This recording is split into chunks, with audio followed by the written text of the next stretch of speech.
Asansol Durgapur police কমিশনারেটের বড়সড় সাফল্য। অভিযান চালিয়ে ৬৬টি মোবাইল ফোন এবং প্রায় ১ কেজি গাঁজা উদ্ধার করল আসানসোল উত্তর থানার পুলিশ।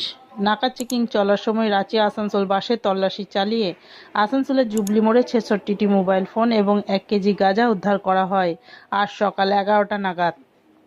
গতকাল রাতে ঝাড়খণ্ডের অন্য আরেকটি বাসে প্রায় ১০ কেজি গাঁজা উদ্ধার হয় বলে পুলিশ সূত্রে জানা যায়। বিগত কয়েকদিন ধরে নির্বাচন উপলক্ষে যে নাকা চেকিং চলছে, আসানসোলে এইভাবেই বিহার ঝাড়খণ্ডের বাসে নগদ টাকাসহ বিভিন্ন মাদক জাতীয় দ্রব্য উদ্ধার হচ্ছে, সঙ্গে মোবাইলও, বলে জানান DC central Dhruba Das.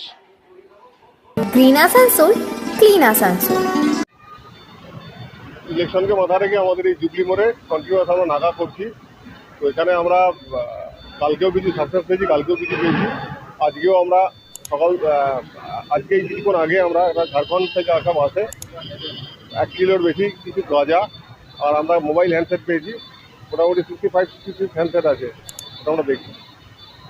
Daily এরকম ভোটের সময় চেকিং করছে, তারপরে গাঁজা বা মোবাইল আর কিছু ব্যবহার করছে।